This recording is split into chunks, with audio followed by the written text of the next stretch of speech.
Hi, welcome to Chapter 3, Supporting Processes and Upgrading Memory. Let's get started. Okay, so today we're going to compare Intel and AMD processors for your computer. Select and install and upgrade a processor. Compare different types of physical memory and how they work. And upgrade memory.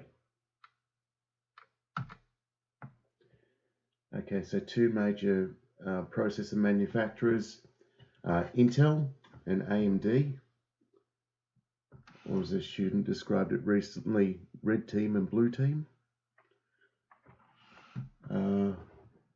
Features affecting the processor performance and compatibility with motherboards will be your processor speed, how fast is it going, and your multi-processing abilities.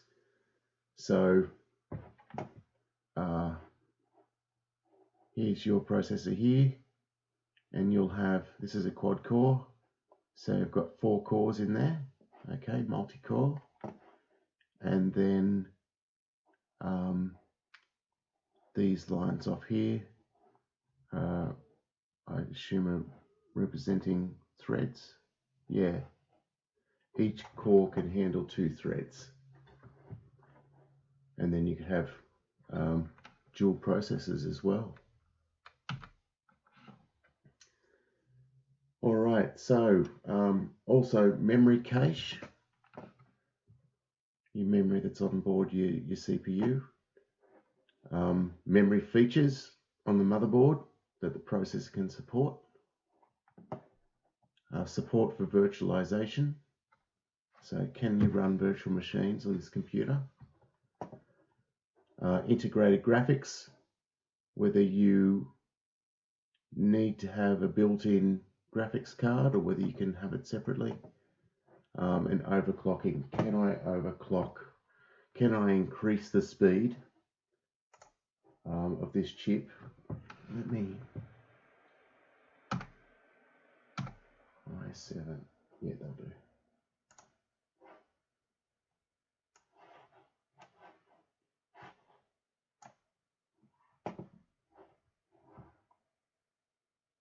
Yeah, well, so I can make this smaller. Okay, so that's all I've typed in. I started typing i7 and this is the first thing that came up. So one place you can check this information is Intel Arc. Okay, so any processor, we'll just use Intel as an example, any processor that you want to look up when you're comparing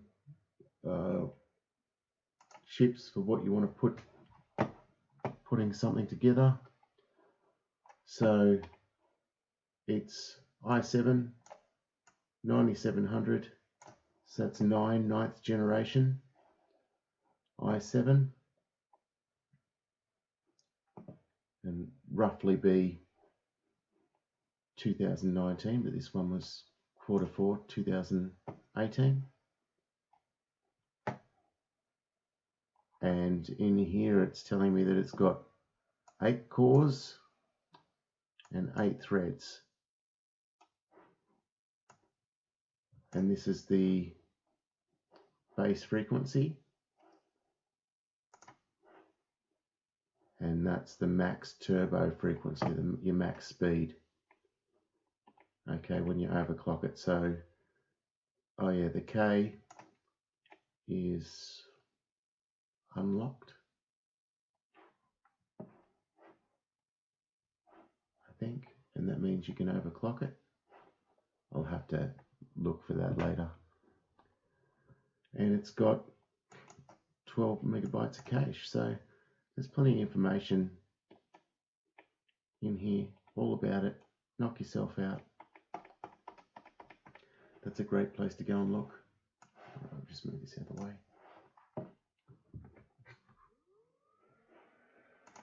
Okay. So, processors. for Intel.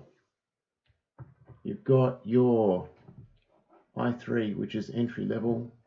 Trust me, if you get an i3, it's not going to be great. You will get sick of it quite easily. You probably want to go for an i5 at least. And there's Mario powering up again.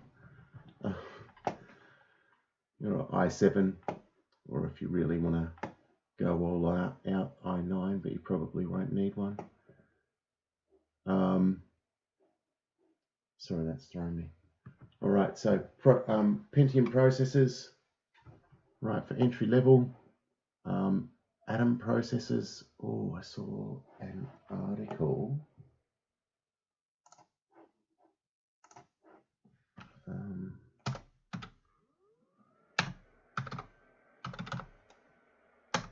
PC stick.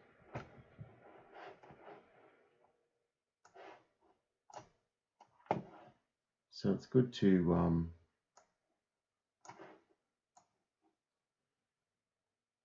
keep informed when you're reading a lot of articles and things. But look, I read this article the other day, and there's this little PC stick,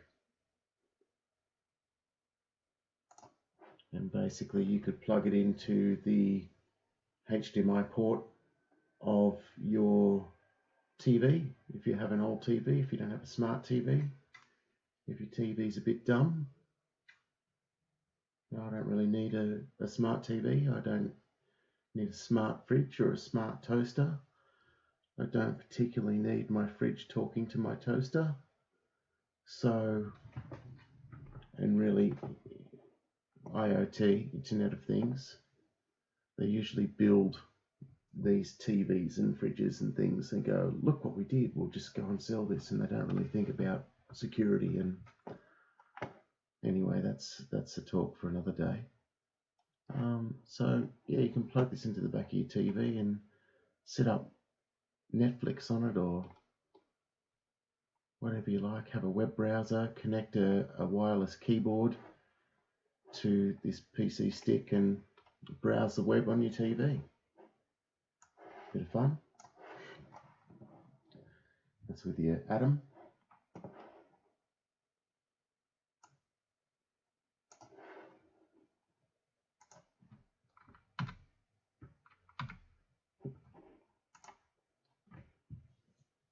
All right, so Intel dominates the market with their i9, i7, i5 and i3. For high-end servers, Intel offers Xeon. I'm not sure how to say the next one, but Titanium. AMD processors are popular for hobbyist gamers. You got their Ryzen, the Threadripper, all sorts of different ones there. I'm not going to really go through it. Okay, so a hardware technician is called on to, well, sometimes assemble a computer from parts, exchange a faulty processor, add a processor, or upgrade an existing one. So it's necessary to know how to match a processor to the motherboard that you have and install it. Yeah, so there's our chip here. It should only go in one way. There's little notches. We got to play with those last week, I think, if you came in. And just in here we have some holes where you can screw in the heatsink with your fan.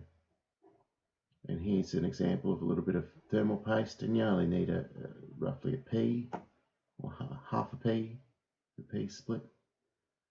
And you don't really need to spread it around, it'll spread itself when you push the heatsink on top.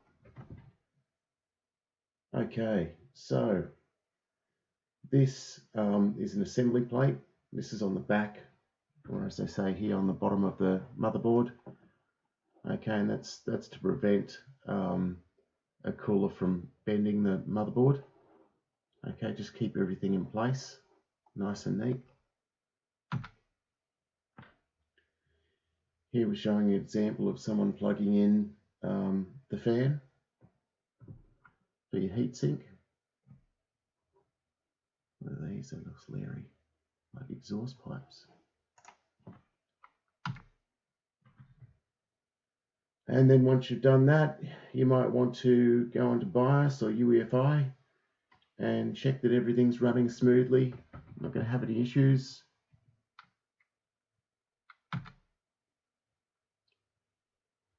You may have a clip that holds the cooler down. Just depends on the model. All right, so replacing the processor in the laptop. Before replacing, consider that it may still be under warranty. So that'll save you a lot of money. Okay, so you don't want to go pulling that laptop apart and breaking the seal and then losing your warranty. So I'd be checking into that first. And then if you decide to replace it, here are some steps. Remove the screws. We did this last week.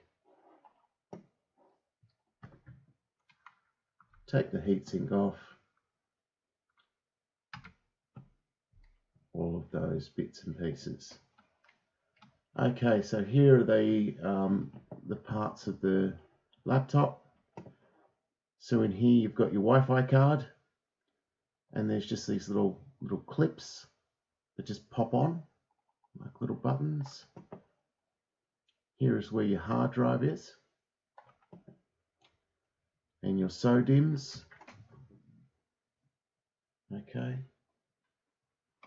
so they're DIMMs in your desktop PC, and there's SODIMMs in your laptop, but we'll get into that a bit later.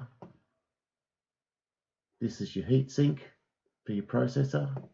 So because it's inside a laptop, it has to be more compact, flat. So you've got this piping running out to draw the heat out, and then there's a fan to try and keep everything cool. So in this example, there's 7 screws that you need to remove. That may not be the case with every manufacturer.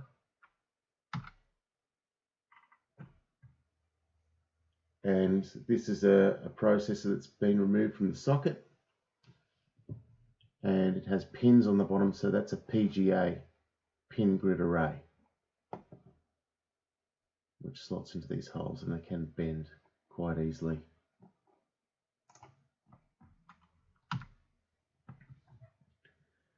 Okay, random access memory. It temporarily holds data and instructions used by the CPU. So this has volatile memory. So when the power is turned off, all the information disappears. Same with dynamic RAM, loses its data rapidly, and the memory controller must refresh it several thousand times a second. All right, so as I said before, DIMMs used by desktops, dual inline memory module, and SODIMM are used in laptops. Small outline is smaller.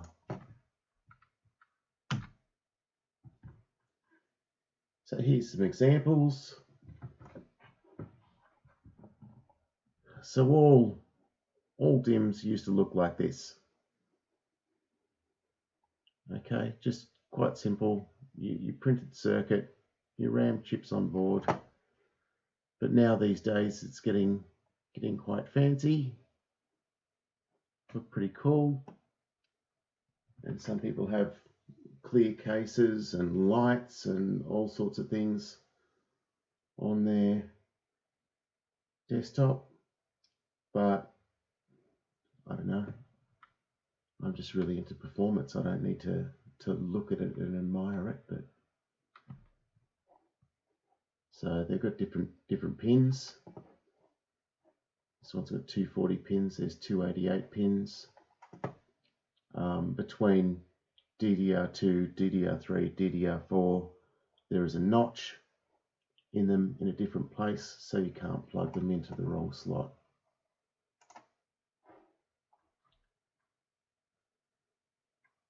All right, so the D, dual inline memory module, stands for dual. There's pins on both sides of the memory module. A SIM, which predates the DIMM, is a single inline memory module. And then we have DDR, so double data rate. It's twice as fast as earlier DIMMs. So then we moved up to DDR2, faster and uses less power. DDR3, faster and uses less power. DDR2 and DDR3 use 240 pins, but they have different notches.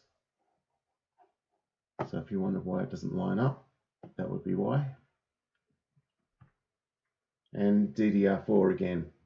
So they've got 288 pins, and they are faster. And hopefully we'll get DDR5 soon.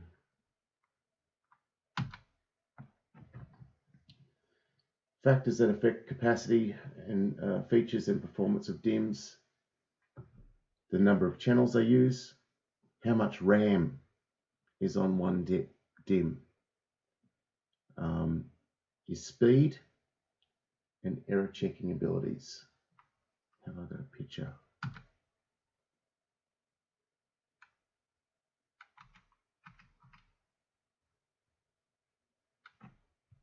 Do these have? No, I'll get back to it later. There's something a bit further in the slides that I'll have to get to.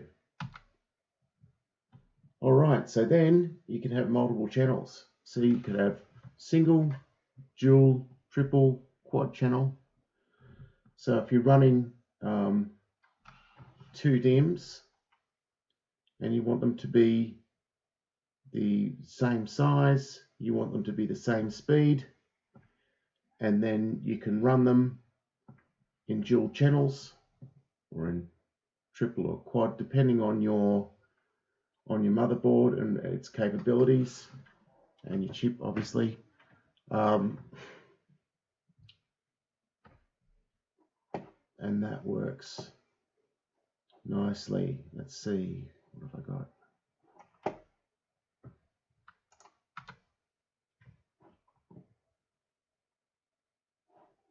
Yes, so both of them must support that technology. The motherboard manufacturer typically color codes DIMM slots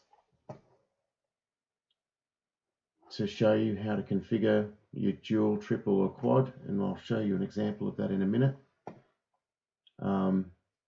So you run it. Yeah, I'm going to have to skip to this one. Okay, so you'd need to have, if you're running dual channel, you'll need to have one here and one here, and they're usually always opposite each other, right? They're staggered like this.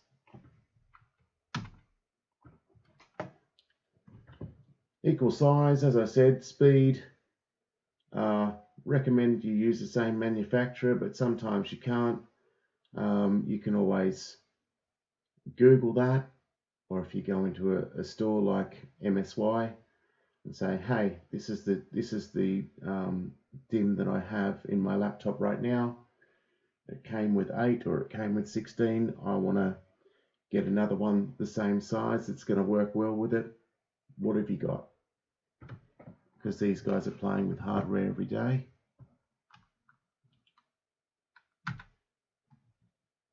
So there's our channels.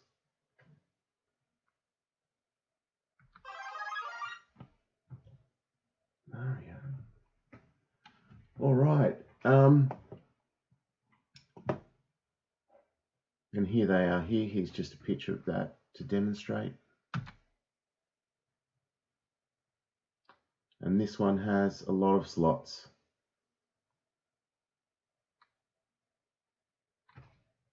It's all fancy.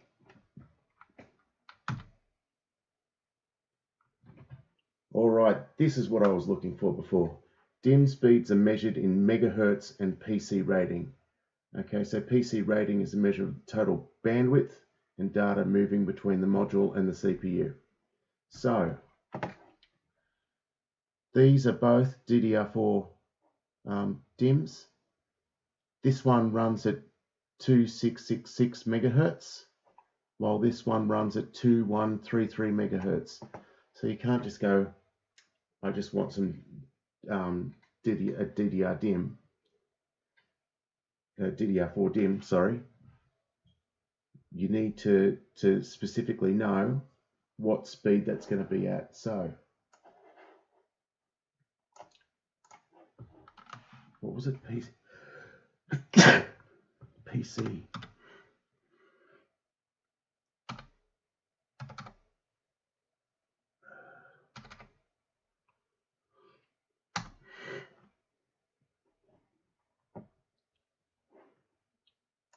No.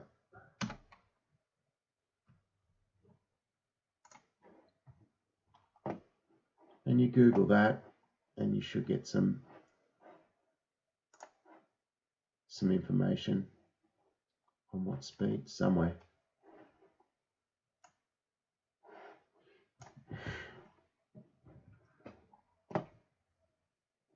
Okay, but there's a little sticker on there. You can punch in some serial numbers from that. You can find out exactly what RAM you have in your existing system. All right, so today's laptops, yeah, DDR4, DDR3, not so much DDR2. That's pretty old. The laptop's still going with DDR2. You're doing well. Use only what type of memory the laptop's designed to support. The number of pins and the position of the notches are important. And they're there to make sure that you don't insert the wrong module. All right, so when you upgrade memory, you're adding more RAM. Adding more RAM might solve slow performance, applications refusing to load, an unstable system, or maybe some prompts that come up, insufficient memory. And programs like Google Chrome tend to be a bit of a RAM hog. So, and if you want to have a lot of things open at the same time, then you're going to need more. The more the better. Questions to ask when adding more memory to your computer. How much RAM do I need?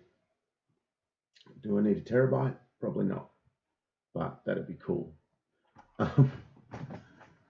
Right, and how much is currently installed? Right, so you want to be thinking about what are you using your computer for?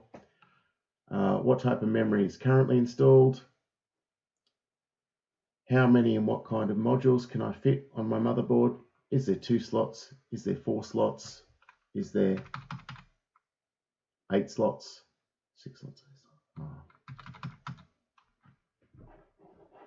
Okay, how do I select and purchase the right modules for my upgrade? Here's some information on here about what you have.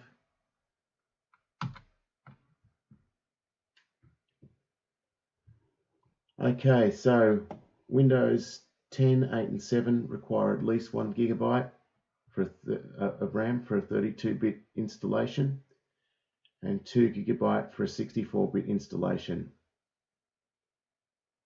I definitely wouldn't run it on the minimum. Trying to run Windows on 2 gigabytes is going to be painful. You get up, you go to make a coffee, you come back, you drink the coffee, it's still loading. It's going to be painful. Don't torture yourself. Okay, so Windows 10 Pro can support up to 2 terabytes of memory. Wow, yeah.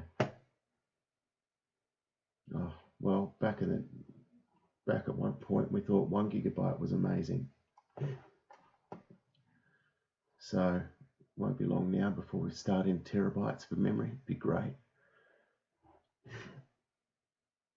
A 32-bit Windows installation can support no more than 4 gigabytes of memory. Okay, remember how I was talking about that's the barrier, that's the limit for 32-bit. And we never thought we'd get up to that. But now 4 gigabytes, it's just like, the barrier. We had a 64K barrier at one point, and now we've broken through that. Then there was the 4 gigabytes. So if you try to put, let's say you have 8 gigabytes and you go to put it in a computer that's running a 32-bit version of Windows, it just simply won't recognize it. So you could physically have it there, but it won't acknowledge it whatsoever. So it'd be wasted money. So if you installed more RAM in your computer, that's more than 4 gigabytes, and you have a 32-bit operating system, I would be upgrading to 64. All right, so open the case, have a look. How many slots do you have? How many are filled? And then you review the module. So have a look on there. What information does it have?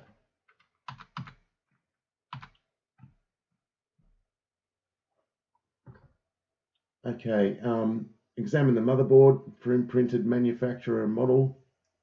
Read the motherboard documentation if you can get your hands on it.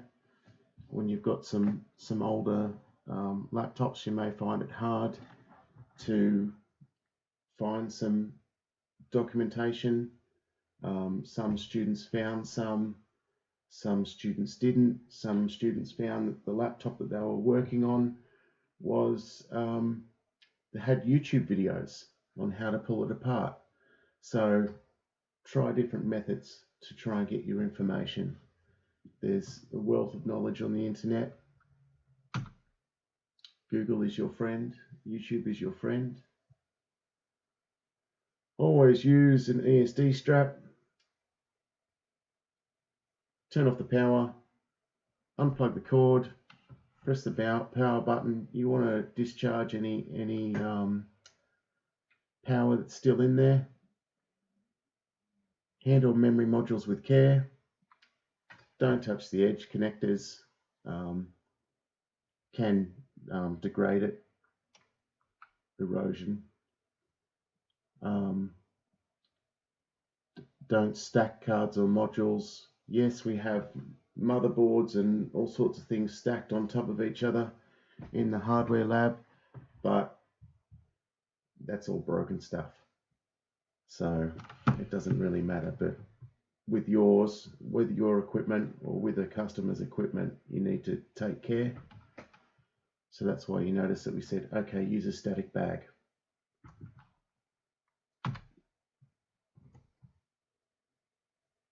All right, so when you're installing DIMMs, pull out the supporting arms on the sides of the slot.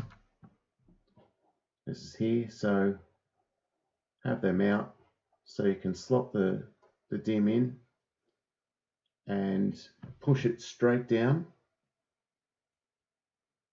until it clicks into place. It'll need to click. Don't be scared of breaking it. Okay, you push it in and these will it'll click and these things will lock in.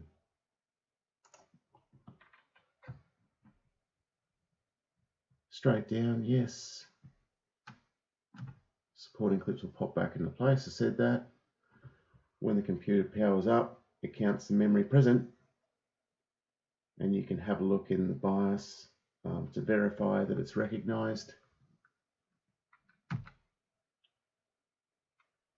Yeah, so I've showed you that. There's an example of pushing one into place.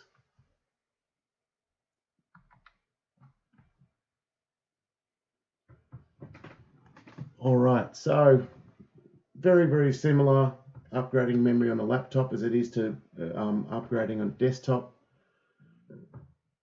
Considerations, remember, make sure you're not voiding the warranty. Be sure to match the type of memory to the type of laptop supports. And if you've got existing memory in there, that's a good step to help you. Decide how much memory to upgrade. How much more do you want? If you're running 4, is 8 enough? Or should you buy another 4 gigabytes so you have 8 in total? Or should you go, well, I really want to future-proof this. I want to do 2 8s. So you pull the 4 out and you put 2 8s in there and you've got 16.